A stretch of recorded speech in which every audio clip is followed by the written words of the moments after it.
What's up guys, it's Drac, and I know you guys look forward to this one every year. Hopefully you haven't been oversaturated with a video every day and you're still excited for the best and worst blasters of 2019. Now we're actually going to start with the worst blasters of 2019. Why? Because in some sort of interesting micro experiment on human psychology, people tend to enjoy this video more than the one about the winners. So without any further ado, let's talk about the losers. Can you hear that? It's the sound of heavy haters. So coming in at number 5, we've got the big boy. Forget the looks. We'll let the looks go entirely for the purposes of this video. Let's talk about the expense. For $100, you get a machine gun, except it's not really a machine gun. The rival blasters shoot faster, as does the submachine gun in the hyperfire. So its rate of fire is slow, its overall performance is lower, and so really for $100, or if you can get it at a discount, great, what you're getting is this drum. And then the unfortunate thing is, and I'm not cracking on the drum entirely because I know that a lot of friends of mine in the hobby have had good experiences with the drum is very prone to jamming. Sometimes that's just because of the ultra low rate of fire and cyclical stuff that we have going in here, but the blaster itself likes to jam a lot. I just had this out. I was actually filming a video in the woods with my buddies and we thought, well, it's not a great blaster, but at least it'll look good. And we're gonna have to fake a couple of the shots afterwards because it legitimately would not shoot for part of the video. God help you if you leave it loaded at all. You wind up getting darts completely crushed by the sinusoidal spring action, but it's too much money for a product that doesn't work very well. And in addition to that, like, we could launch into the whole speech about how, like, Nerf blasters should be fun for everybody. Expensive Nerf blasters should absolutely be ergonomically designed for both children and adults. The problem is, nobody likes this. There's like a very vocal minority of people who are like, I want a Juggernaut gun. Well, guess what? You have the Mastodon and the Prometheus and the Vulcan, and I'm tired of it. Why are all the expensive blasters geared towards people who are like, immobile, like, I want to put it on a turret and sit there forever? Like, give me a performance-based blaster that delivers the hits, like something that's worth spending the money on. And admittedly, there's another $100 blaster that Hasbro did release this year that does do all of those things. So I know that they're capable of it, they just refuse to do it. And I mean, there's no excuse. You made a machine gun that fires like slower than your ARs. Come on guys, semi-auto is faster than this thing's full auto. Let's get it together. Coming in at number 4 is Busbee, saving Hasbro from being exclusively the worst blasters this year. So Busbee had some pretty decent launches, they had some good value launches, but this is on the list for a few reasons. One, it's just such an utter tragedy, a complete disappointment. I wanted the $20 pump action Springer to be awesome, but there's no excuse after all the feedback Busbee's gotten, after buying their company back, after like the brilliant designers that they have working for them that could be making something much, much better. Like, this is very, very poor. In terms of its overall quality, you guys can hear just how creaky it is. I got a ton of comments about that on the review. This stock is, it's never what you want it to be. When it's extended, it is a completely, like, you've already got stress marks on the plastic and it's so wobbly, it's so bad, and admittedly the length is still a little shy, but even if you're okay with the length, it doesn't work as a stock. Any pressure on it at all bends it out to the side. And I know what you're thinking, well, like, okay Drac, at least it's collapsible. When it's collapsible, my hand won't fit in the blaster. This is an ergonomic nightmare. There's no way to, it legitimately hurts to put your hand in properly. So what are you gonna do, hold it like this? Like, this is obscene. It's almost comical. The best thing that you could do with this would be to take it like this and snap it off so that you don't have to deal with it again. Oh man, now I don't have a way to activate the inside so that I can get it. I might be able to fix this, guys. I might be able to get it. Here, just beat it. Michael Jackson style. All right, So once you get rid of the stock, it's actually a little bit better, but you have to destroy the blaster to do it. Now, the magazine release, while ambi, is atrocious. Nobody wants to have to push this button. Give me a lever, give me a flipper, give me something that's at least rocker mag style. We're so sick of this. Is it cheaper to make this way? Is it that you already have the molds for the button and the spring? Like, come on. In addition, like, the magwell has no insert, so you're inserting straight into the plastic each time, which is admittedly still very creaky. The performance is and for something that should be a full pump action springer, I just expect better. When you're living up to the legacy of the Elite Alpha Trooper, or even the original Alpha Trooper, and you... Speaks for itself. Number 4, the Frantic Fury. But they get worse, boys. They get so much worse.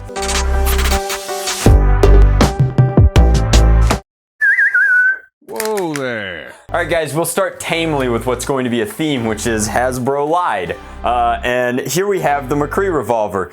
You can't call it a revolver and it not revolve. It's not a revolver. It looks like a revolver, but it is deceptive. Pop this back, you get a sweet hammer action, and oh man, how cool it'd have been to have a Hammer Prime rival pistol. But no, you get a single shot rival Jolt that's overpriced to the nines. It is essentially a knockout, which Hasbro prices very fairly. That's a good blaster from this year at $10. If you're willing to pay 4 times as much, you get a cool little Happy Meal badge, which actually isn't that bad. It's die cast. It's probably the best thing in the set is you get a Makri badge for your cosplay.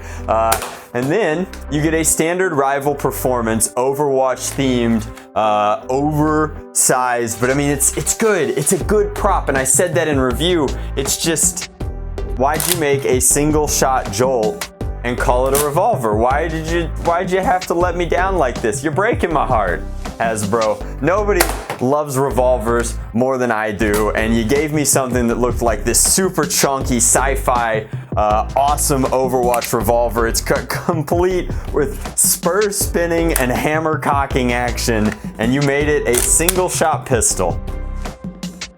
I don't really have too much more to go on this one. It was such an extreme letdown. It had to be on the list. At least it does what it's supposed to do, but so do the 2 things below it. Now, the 2 things above it, not so much. Yeehaw, boys.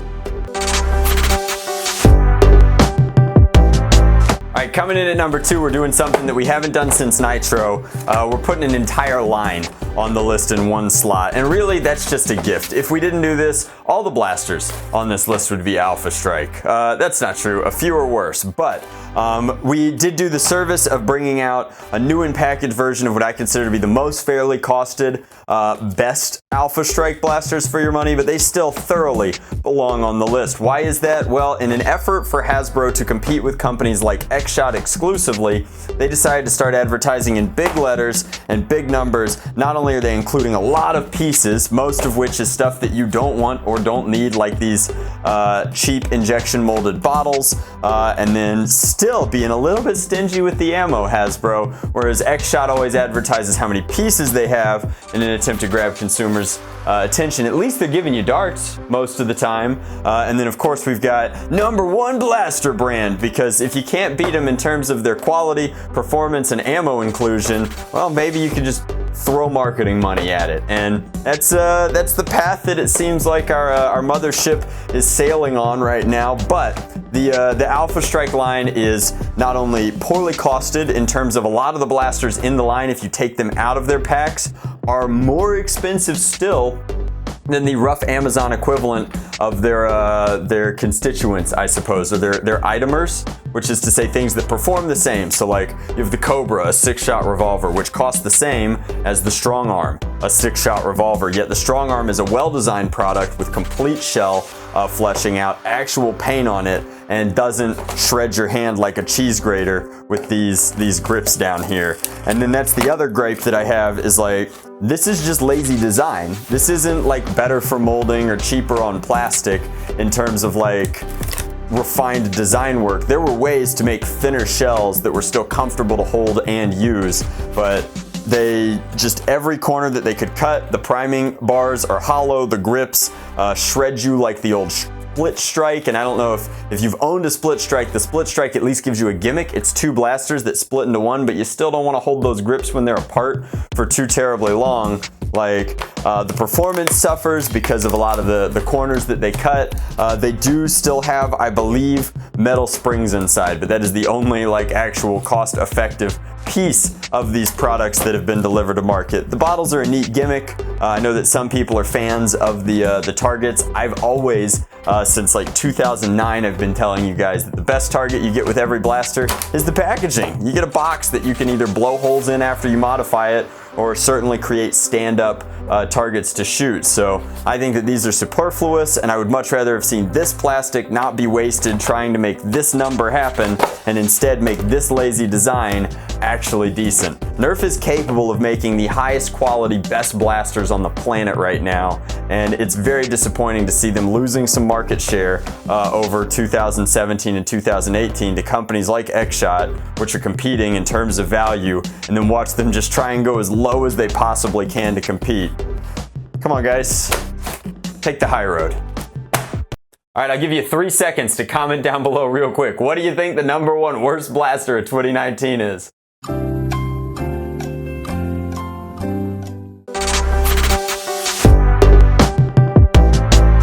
Ta-da! Everybody got it right. It was like extra credit in science class. It's the Ultra One. This is the worst blaster for a lot of reasons. They cheaped out in the usual ways, which is they didn't include enough ammo to actually fill out the entire product. While mine, conveniently because of the modification guide, does have gold paint on both sides, they weren't even willing to take their little trophy nonsense and give you 2 plates. So this one was originally white. There's obviously no paint on the other side of the blaster, which is a real shame because honestly, this neon paint looks pretty good. This is cool. That's where the compliments end. The compliments end because the grip is too tight and cramped, the stock is too short, the overall performance is pretty lackluster. The ammo features DRM and requires modification to fire anything else, which it does poorly. And then in stock form, this thing was all about, we're introducing a revolutionary new ammo type, it's going to absolutely change the game, and then it absolutely didn't. Hasbro legitimately, in a way that I can't believe they somehow got through their marketing and legal department, absolutely lied to everybody about the potential of this blaster. It does not shoot 120 feet in stock form in any capacity. It does require alkaline batteries to power it. The darts do not fly more accurately than 50 cal ammo. Nor are they more durable. They effectively launched styrofoam darts, and I've got to stop breaking these on camera because legitimately I am running out of them, and the concept of paying 50 cents a dart for my reloads is just astronomical to me. I was willing to pay the quarter for genuine rival ammo until we got really good aftermarket rival ammo from both other companies and the hobby, but this I will not do. I will not go out and buy any more Ultra ammo. It's bad ammo for a bad blaster that Hasbro threw millions of dollars into marketing budget to try and convince you that the thing that they shoved out to market early was worth buying. Do not buy this blaster. Do not support this line. This is easily the most embarrassing thing that Hasbro has ever done. The only thing worse than this blaster is that there are, in theory, right now in the population, at least 4 more SKUs for this line. There are more Ultra blasters coming, which undoubtedly feature the same proprietary ammo technology because Hasbro's tired of getting beat by companies that honestly are doing a better job of making ammo than they are. In conclusion, I'll just double down on what I said in the Alphastrike segment. Hasbro is in fact the #1 blaster company in the world. You built this entire space out. Now you have a responsibility to it. Do good, make amazing things, make high quality products that people can afford to use so that people are still excited to go out and buy Nerf blasters and not quote unquote knockoffs. At this point, the third parties are catching up ridiculously fast, and when you make garbage like this and put it on shelves at the prices that you did, you just kick that door wide open for them to follow in. So thank you guys so much for watching this video. Obviously, as always, I really enjoy making this content for you. I hope that you had an amazing 2019. If you still have some sneaky Amazon purchases to make, don't make any of these purchases, but there will be a link to Amazon's root page in the description box below. Using that link while you're doing your last minute holiday shopping helps me out a ton. Can't tell you enough how meaningful it is to me. If you're enjoying this kind of content, if you like watching me break stocks off of bad blasters live on camera, then feel free to throw me a subscription or pound that bell button. YouTube is in a dumpster fire of its own right now, but it helps. So thank you guys so much for watching. I hope your year was amazing. I will hit you up really soon with the top 5 blasters of the year, and then we can talk about companies that did really cool stuff or really good work, including, admittedly, like no hate, all love, Hasbro did make some really great blasters this year as well. Part of it's just that Hasbro makes a lot of blasters. I remember when I got started in this hobby, you could get every Nerf blaster Hasbro launched for like a couple $100 over the course of the year. Now you're lucky to get one. Anyway, I hope you guys enjoyed the list. If you disagree with it, the comment section is down below. I don't censor those comments. I would love your feedback. And if you agreed with it, throw me a quick thumbs up. It means a lot. As always, much love, Nerf on. Drac out!